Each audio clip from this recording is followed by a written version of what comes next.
ভগবান গণেশের নাম নিয়ে শুরু করছি। সকলকে আমাদের চ্যানেল অ্যাস্ট্রোতমাল স্পিরিচুয়ালে স্বাগতম।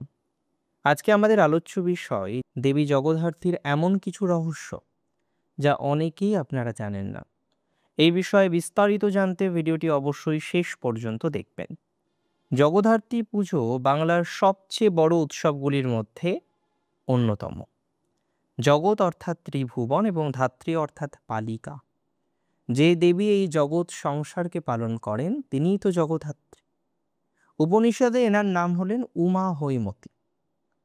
আমরা জগদ্ধাত্রী পুজো সম্পর্কে বিভিন্ন কাহিনী শুনেছি, কিন্তু এই পুজোকে নিয়ে রয়েছে অনেকগুলি রহস্য। চলুন এখন সেগুলো জেনে নেওয়া যাক। দেবী জগদ্ধাত্রীর পুজো অনুষ্ঠিত হয় দুর্গা পুজোর ঠিক 1 মাস পর, কার্তিক মাসের শুক্লা নবমী তিথিতে। দেবী কখনো সিংহবাহনা, আবার কখনো পদ্মাসনা। কাত্যায়নী তন্ত্রে দেবী জগদ্ধাত্রীর আবির্ভাব হওয়ার কথা বলা আছে। অষ্টাদশ শতকে নদিয়ার রাজা কৃষ্ণচন্দ্র তার রাজধানী কৃষ্ণনগরে এই পূজার প্রচলন করেছিলেন। তার রাজবাড়িতে প্রত্যেক বছর খুব ধুমধাম করে দুর্গাপুজো করা হতো, কিন্তু একটা বছর তা সম্ভব হয়নি।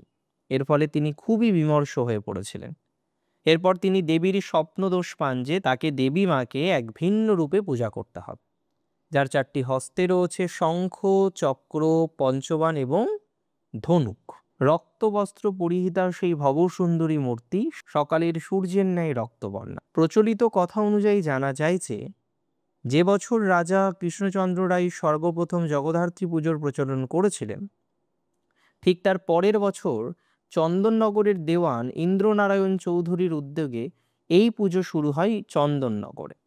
তিনি ছিলেন রাজা কৃষ্ণচন্দ্রের ঘনিষ্ঠ। পশ্চিমবঙ্গে এই দুই জায়গায় কৃষ্ণনগর এবং চন্দননগরের পুজোকে নিয়ে মানুষের আকর্ষণ আজও সবচেয়ে বেশি। তবে জয়রামবাটি, বাঁকুড়া, কলকাতায় শুরু করে বর্তমানে বহু জায়গায় এই পূজার ছড়িয়ে পড়েছে। সপ্তমী, অষ্টমী, নবমী এই 3 দিন ব্যাপী জগদ্ধাত্রী পুজো করা হয়ে থাকে।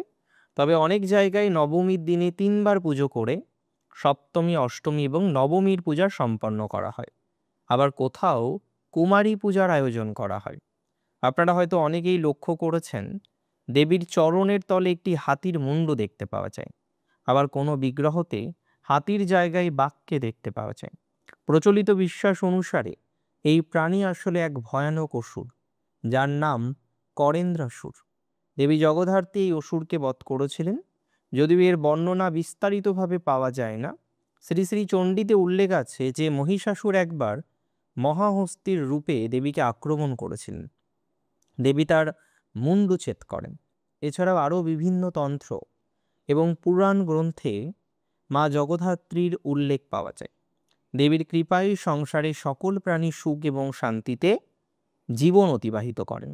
তার পুজো করলেই ভক্তের মনের কষ্ট দূর হয় এবং জীবনে সুখ প্রাপ্তি হয়। অনেকের মতে দেবী জগদ্ধাত্রী অন্য নামে ভারতের বিভিন্ন অঞ্চলে পূজিত হয়ে থাকে। আজকের ভিডিওটি ছিল দেবী জগদ্ধাত্রী সম্পর্কে। ভিডিওটি ভালো লেগে থাকলে অবশ্যই একটি লাইক করবেন, আর এরকম ভিডিও দেখার জন্য আমাদের চ্যানেলটিকে সাবস্ক্রাইব করে রাখুন।